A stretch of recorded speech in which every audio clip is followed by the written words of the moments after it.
Hey, hi guys, welcome back. All right, so this is going to be a bonus general message, and you guys will watch throughout today and tomorrow because I'm putting out all the zodiac videos as well as a really big epic bonus message for the autumn equinox because that happens on the 23rd. So I actually already recorded a really big one that I wanted to release today. It's a two-parter. It's an epic story, but unfortunately, it's long, long, long. So it is still processing. You guys will see that one tomorrow. In the meantime, let's do a bonus message of a different variety today. Okay, so let us see. Now, this could still be like inspired by the upcoming equinox, but ooh, we got the Emperor. If somebody is preparing to walk through that kind of like moment of transformation, because equinox is really the time frame where the sun is crossing over the celestial equator and going from, well, if you're in the northern hemisphere, the sun's going to move into the south, and that means that our nights will get longer, our days will get shorter. Basically, though, I look at it as cycles and a time for change. We've got an emperor that is rising out of this. So, this could be the story of an emperor, somebody who is literally turning their back on a season of their life, and this could be a divine masculine who has just grown into the best, most beautiful version of themselves. A divine masculine in an emperor's energy is so powerful, so potent. They're all the best um, elements, right? uh, they're kind but also opinionated, but not a forceful tyrant, but rather someone who has leadership qualities and abilities. They are strong willed, strong minded. They can get things done. They are not led by others. However, they do seek wise counsel to make the best decisions possible. They're not someone who is determined like my way or the highway, but they have no problem standing up against somebody and saying, oh no, it will definitely, I won't be bending to someone else's will. So it's the best of the strength without the belligerence, I'll say. It's also a protector. Um, uh, Without being somebody that always wants to start a fight. It's someone who is rational and calm. It's an amazing person. All said and done, it's somebody in control of themselves, who they are. They don't use manipulative tactics. That is an incredible power. We have a temperance and we have a two of cups. We've got an emperor who says, I want my two of cups. I want to be in peace and in harmony with a person that I am perhaps head over heels in love with, someone that I believe loves me. It is important to me. This emperor's priority right now is to come into a place of peace with whomever their two of cups may be. What does that mean? Four of wands, eight of wands. This is an emperor who wants to marry their person. This could be somebody who's going to be proposing. Now, I don't read for genders, so do bear that in mind. But it is a classical male archetype in its best energy when we see an emperor in the upright. They could be proposing to someone or will be proposed to. They could be a masculine or a feminine, but again, what we're talking about is divine masculine energy, and of course, every person is a blend of yin yang energy. So right now, it is the decision making, the action taking, the power of the sun that is driving our lead character forward, and they may well be a divine masculine. So I'm going to refer to them as that, and I'm going to say they may be proposing. They want to communicate to their loved one to say, I want a four of wands. I want to build an empire with you, with my person, whomever my person is. Eight of wands, this is action taking. They're very clear, very decisive. Seven of swords, then why do we've got, they want to talk about lies. They want to talk about a time when they hid their face, a time when they hid exactly what it was that they wanted. They want to, that's what the communication is about. It's not even about, I want to come forward and I want to marry my person. Yes, I want that. Yes, that is a part of this, but I also want to communicate about the time when I hid. We have a Knight of Cups.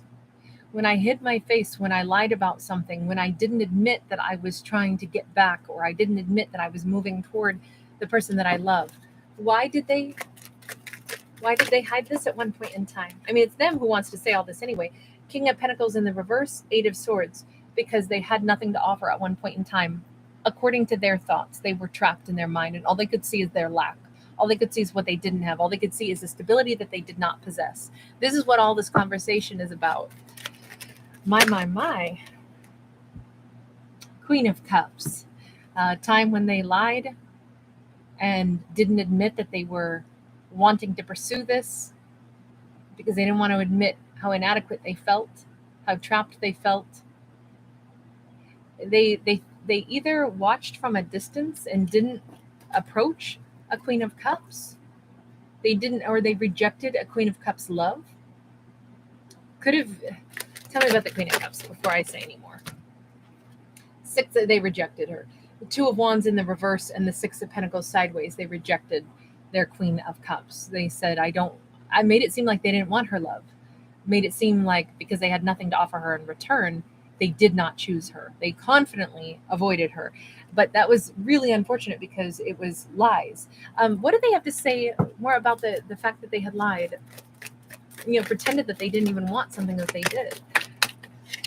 Because I don't know why the lies. The fool.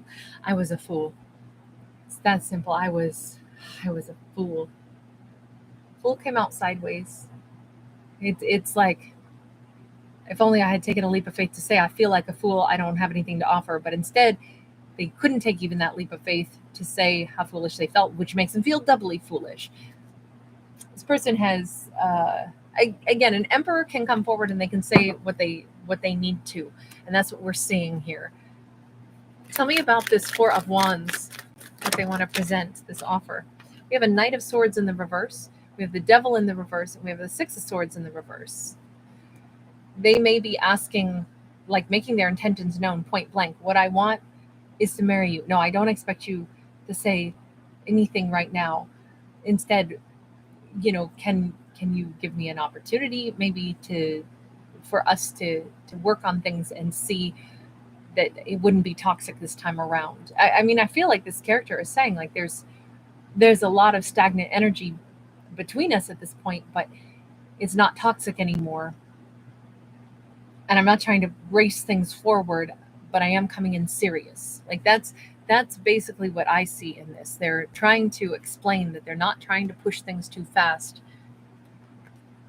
but they're also kind of saying, but they're not going to go away. They really want this. Let's change decks and let's just ask, what about the person that they're approaching? The person that they're approaching, we got Tower in the reverse, could be an Aries. This Emperor is approaching, which would make them very equally matched because they both have come across as an Aries. We've got the Eight of Swords in the reverse, we got the Magician in the reverse, and we got the Eight of Wands upright. This character wants to talk to them too. They didn't want this to be over. They didn't want things to collapse. They were, I think, hearing from this Emperor is going to free them from some kind of energetic stagnation, but at the same time they haven't been trying to manifest this person back.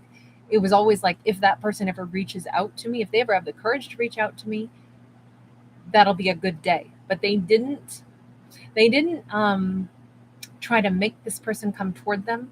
They basically gave this person their space. They gave the Emperor their space. They didn't try to manifest this Emperor in. Tell me about the Magician in the reverse. Maybe they didn't believe that they could, or maybe they, High Priestess, something told them, it's not my job to tell someone what to do. If they're ever going to approach me, they have to do it on their own accord. I intuitively know not to manifest them, not to demand it has to be them. Whomever this character is, we'll call them the High Priestess. They listen to their intuition first, and they say, if they are ever going to be the right person for me, I'll know it because they'll come toward me. But for me to demand that they must, or for me to tell the universe, make it be them, no, it's not my place to tell them what to do or to work on manifesting them. I'm not going to think their name 10,000 times and, try to send them energy or anything like that. Instead, it's a little bit like, I already know that one day I'll hear from them anyway, but I'm not going to ask for that. I'm not going to send out a bunch of energy. Tell me about the Eight of Wands. King of Wands in the world. Yeah, she just keeps saying, no, I already know that if they approach me, they'll approach me with love. They'll approach me right. They'll approach me when they're ready to have a brand new beginning and truly invest. They'll approach me when they're wise enough to know what it is that they want. They'll approach me and they'll tell me all the things that I would need to hear for this to work. But it's not, why did she say it's not my duty to reach out to them or to manifest them? Why did this High Priestess believe that? The Hanged Man and the Judgment. She said because they were still busy sacrificing their own happiness to maybe correct some kind of situation. It's okay. So to put it simply, even though this makes it very specific, I can't help it. We get the cards that we get. This card specifically speaks of martyrdom. This Hanged Man is not just about seeing things through a different perspective. It's about someone like sacrificing themselves, their body, their energy, their everything that they possess for the good of the many. They believe that they must do this, they believe that they should do this. It becomes their quest in life to surrender their happiness and their very life's energy for the good of the community. If they were trying, in her mind anyway, and this doesn't mean she's right, it's just I asked, why did the high priestess say it's not my job to manifest them? They have to come toward me when they're ready to give to me. She says, because I already sensed, even though she does not have any factual evidence of this, that they were busy martyring their life in order to maybe they wanted in some strange way to like build a better reconciled relationship with a family member or a whole family group. Maybe they had their own, they were seeking approval from a family group and they wanted that. Sometimes people seek things like that because they never had approval from, a parental figure. And even if now they're 50 and moms and pops are 75, 85, they are still needing that. And so they're going to go ahead and pursue that because that is what they have to do right now. That's their priority. Even if it's not the best thing or not in their best interest, they have to reconcile something. And so that is their journey. It is their right to martyr themselves or to pursue what they need to. And this is not to make this person sound weak or to make this person sound like, It's more like every person has a journey and only they can follow the journey that they need to take. And this high priestess says, and that's exactly why I can't be trying to force them to come back in when to me, when I already know where they're spending their energy right now is what they feel they need to do. Whether it's misguided by my, the way I would interpret things or not, doesn't matter. They have to do what they have to do. I can't reel somebody in against their will, be like, no, you must come to me. I'm manifesting you. Get here and give to me. She's like, no, wherever they're spending their energy is where they want to spend it right now. And it ain't with me.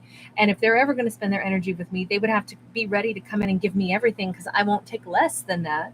And they know that. So they can't be with me right now anyhow. So she was under this impression that she was not stuck. She also wasn't manifesting them, but she also knew it wasn't over. But she also wasn't putting a bunch of energy into thinking about this. She just let them go. Let them do whatever misguided or correctly guided thing they needed to do. Two of Wands in the reverse. She said they have to know unequivocally what they want. They can't have one foot in my life and the other foot still trying to, like I say, create some kind of harmony in some huge family dynamic that they feel like they have to martyr themselves for. They have to be single-minded if they're going to approach me. And I'm not the one who gets to decide where their mind and heart need to be. Well, that is a major shift here because that's what this whole story is. This emperor has completely crossed the threshold or is crossing the threshold of what they want is her. What they want is this relationship. What they want is they basically held back so significantly from her that even though they wanted to be with her, they were busy martyring themselves. I think she's spot on with that anyway. Let's check. It seems like that's correct. Hold on. Let's use my duplicate deck. Where did I bury it? There it is. What do they have to say about that? Is that the right interpretation, that they were martyring themselves at one point? Eight of Wands, Ace of Swords in the reverse, Five of Wands upright. Yeah, I think they have a lot to say about that. That they were unable to distance themselves, to cut themselves free from some. They were growing. They were growing. Whatever they were still connected to, that martyrdom aspect that she intuitively knew they were involved in. They're not disagreeing with that. They're communicating. This is why I use the duplicate deck, because it's great to see if we're going to get duplicates. It's like they're mirroring what she said. Yeah, that's exactly where I was at. I was martyring myself. I couldn't break away. I didn't even see that that's what I was doing, but I couldn't break away, and I kept doing the same thing. But I was kind of testing myself. I was practicing to figure out if I'm strong enough to finally become an emperor. I couldn't break myself away from something, because that is my ultimate test, to decide, can I choose my own life, my own happiness, or do I stay trapped in maybe family drama, arguing with others, trying to get approval from maybe a group of people that maybe I don't need people's approval to live my life after all. The bottom line is, they're kind of, I'm asking them, what do they have to say about that? And it's like, they just repeated what she said, but added a little more information to it. So they put another part of their life in front of their romantic life, their choice to become an emperor and go after what they wanted. They didn't choose that until this point in time. And it wasn't because she didn't matter, and it wasn't because they didn't love her. It was because I think they were still seeking approval elsewhere in their life. But she was astute enough to know, where they are putting their energy is not with me. And who am I to demand that they have to? I want them to stay gone and do what they need to do, rather than try to give me breadcrumbs. They can give me everything they've got or nothing at all, because there's not really an in between. But she didn't get mad about it and get hurt over it. She just let it be. I mean, that's kind of remarkable. She, he, it doesn't matter. I don't read for genders. So the overall outcome for this, then, let's wrap this one up. What is the overall outcome? Universe, let's go with universe's input. Ooh, the devil, the king of swords. Sorry, they don't have a lot of clothes on, so I'm holding the card a little differently to display the devil. The outcome here, a king of swords gains the perspective that they need. As Libra, Gemini, Aquarius, this could still represent our emperor. They have faced the toxic attachment that they used to have, the need for approval. They are able to identify what they were doing. They matured. They looked into this. Had to do with emotions that were like maybe very buried for a long time. Also, you see how he's actually cutting a hole in the ocean successfully, which is not possible to do, but he can do it. And the ocean of emotions. This is a character who is using their logic, and they're finally seeing their own actions, their own behaviors. They're understanding what made them tick. They're understanding in a logical way how they had been attached to something toxic. Maybe the need for getting approval that they were never going to get. And they finally, after questing for it and maybe never receiving it, they finally surrendered and said, that's just it. I shouldn't be trying to get the thing I can't get. I have to just approve my own self. It's blocking my ability to manifest anything for myself if I'm always waiting for someone else to say, well done, I support you, I'm proud of you. I think that this character came to this realization that needing others' approval is ultimately the biggest vice, the thing that keeps us most stuck and most unable to ever choose something that we want and to manifest for ourselves. That's a big breakthrough. I'm going to leave that one there. Thank you guys so much for hanging out with me. I will see you in the next one.